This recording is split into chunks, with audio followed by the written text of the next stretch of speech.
Ray, you were talking about how it was old school football, Eddie, you coming downhill and coming and coming with 40 some odd carries a game or touches a game.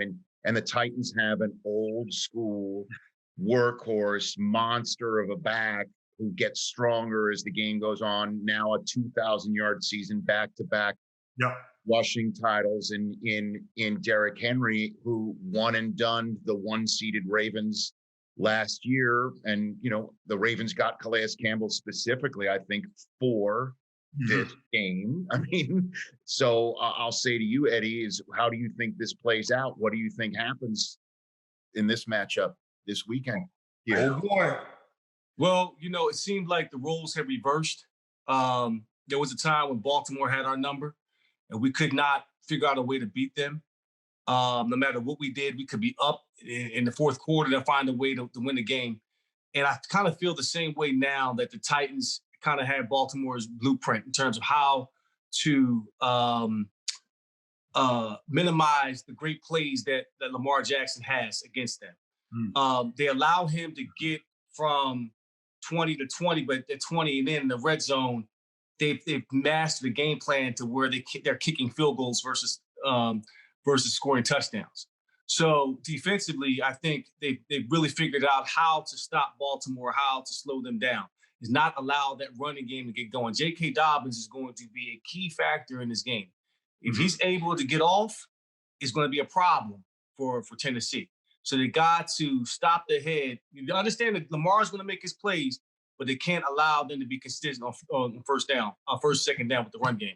Now for Tennessee, I don't think there's a defense in the league built to stop Tennessee's run game, meaning personnel-wise, unless you pull out the 2000 Ravens with Ray Lewis, Sarah Goose, and Sam Adams. That's probably the only defense that can probably stop Derrick Henry.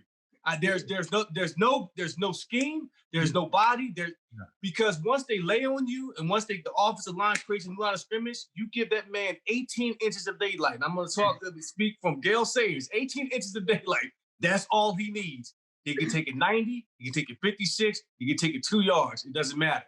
And he doesn't get discouraged by taking the zero gains, the hard twos, the hard threes.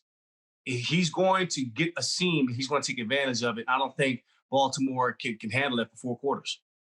Yeah. I'm a fight for him, and I'm on the Baltimore side. But I just honestly think, Rich, that Derrick Henry, to me, Derrick Henry should be the NFL's MVP.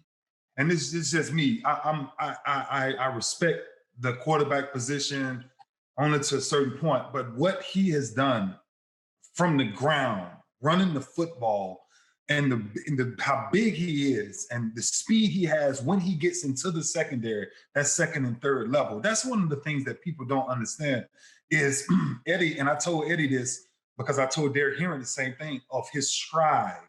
Right, Eddie's stride was longer. When Eddie's stride, Eddie was winding back to come. Derrick Henry keeps his feet really up under him, and he's like a little scat back. So as you see, he never opens up his stride. So you ask me, Rich, what will happen? This is what I think. Tennessee, interesting enough, their defense was always just tough. They were just tough. Our offense always struggled with them. If you watch Tennessee now, that's kind of died down just a little. They're not as dominant as they once were in the front seven and how you can get to them, even from last year. And I was just watching this game. I was telling Eddie, I was just watching the game on the network because I got to do some little homework on it. But I was just watching the game from the network perspective. And I'm like, wow, they don't have him. Wait a minute. He's gone. So as you see, they're even number-wise, they've dropped a lot. Baltimore, where they picked up at it, they become even more creative with J.K. Dobbins, right? J.K. Dobbins is a slasher. He's a quick hitter. So now you bring somebody like him mixed with Lamar Jackson, it makes it real hard to deal with him. But the biggest thing is they're getting the ball downfield, right? They have to get the ball downfield. That's where Tennessee has the advantages with A.J. Brown on the other side. Yes. I think A.J. Brown is in the same category as Julio Jones, DK Metcalf, all of those guys. Right, he is a problem one-on-one. So how do I think this plays out? Honestly, and this almost goes back to our style of football, Eddie, the last team with the ball wins. You know, the team, and a lot of people say, oh man, I hate cliche as football. I hate when people cliche me with football, right?